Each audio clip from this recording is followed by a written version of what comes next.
All, I am Dr.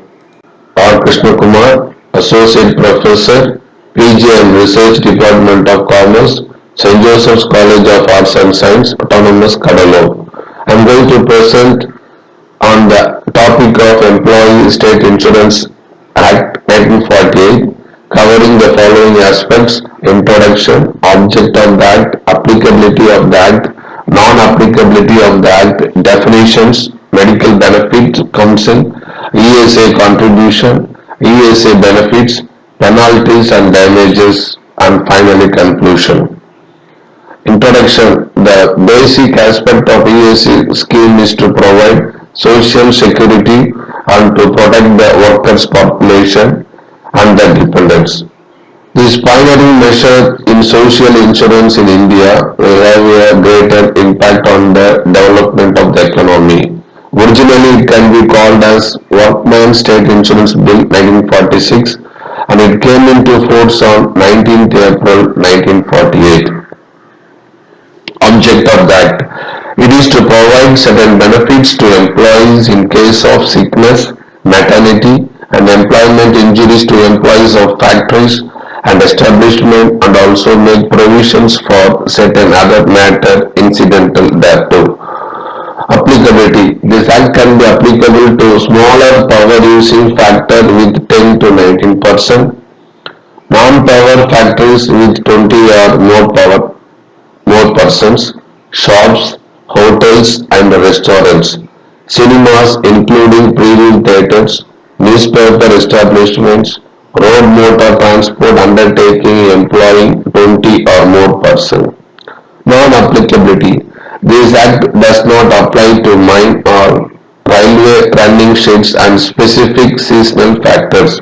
However, if the state government they want to extend this provision to covering some establishment, they have to get the prior approval from ESA corporation as well as the central government after getting 6-month notice of its intention to do so in the official gazette. Definitions. The following are definitions which can be give the clarification about the specific some of the important terms, that is employee, immediate employer and principal employer. Employee here means any person employed for wages in or in connection with the work of a factory or establishment to which this act applies and who is directly employed by the principal employer on any work of or incidental or preliminary to or connected with the work of or the factory or establishment, whether such work is done by employee in factory or establishment. Or immediate employer refers to in relation to employees employed by or through him, means a person who has undertaken the execution on the premises of factory or an establishment to which this act applies or under the supervision of the principal employer or his agent. Principal employer can be defined as in this behalf or when no authority is so appointed, the head of the department, the factory, the owner or occupier of the factory, and includes the managing agents of such owner or occupier. In any establishment under the control of any department or any government in India, the authority appointed by such government or any establishment, any person responsible for supervision and control of the establishment. Medical Benefit Council.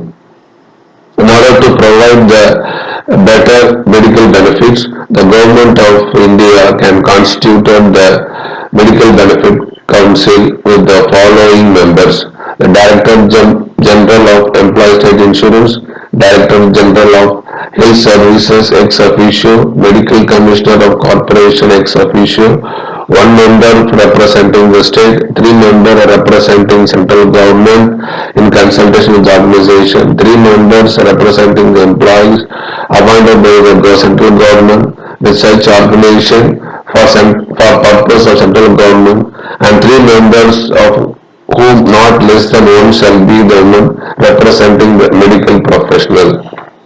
The duties of Medical Benefit Council is advise the corporation and the standing committee on matters relating to administration of medical benefit and certification.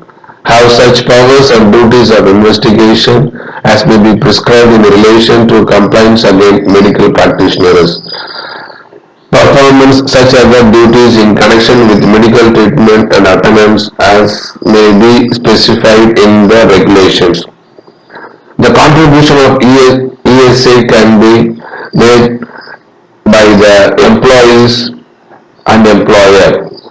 ESA schemes being is in contributory nature. All the employees in the factories or establishment to which the Act applies shall be insured in a manner provided by the Act.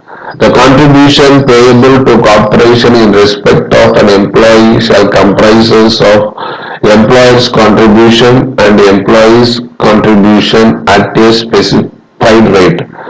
The rate are revised from time to time. Currently, the employee contribution rate is 1.7% of wages and that of employer is 4.75 percentage of wages paid by payable in respect of employees in every wage period.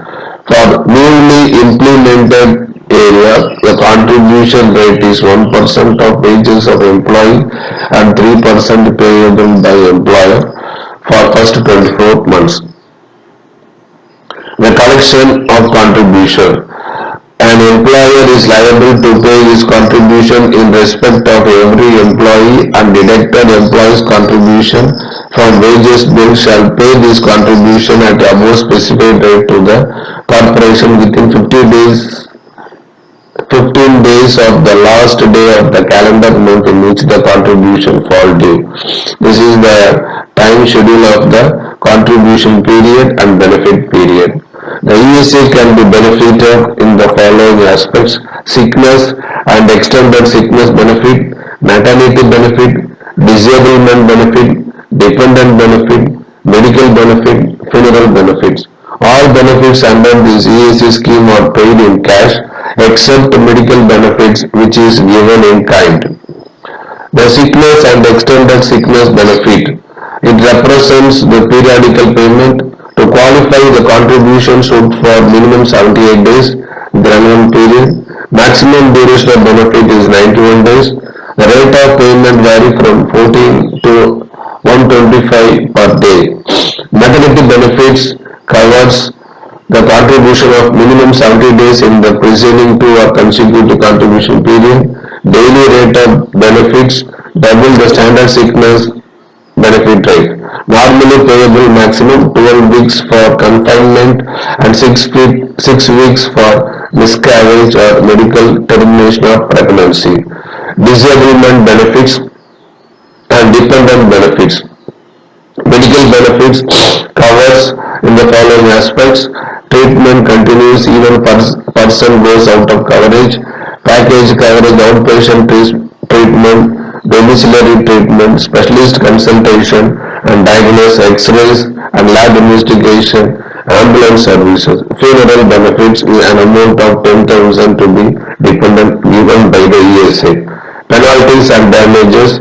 Penalties for false statement, penalties for failure to pay contribution, punishment for other contravention, power to recover damages, power of court to make orders. Conclusion. This Act is provide social security scheme for employees drawing wages not exceeding 21,000. These schemes framed under the Act aims at providing for certain cash benefit to employee in the event of sickness, maternity, employment, injury and medical benefits. This Act also provides identity of employees who are entitled to get benefits. So with this I conclude my presentation. Thank you.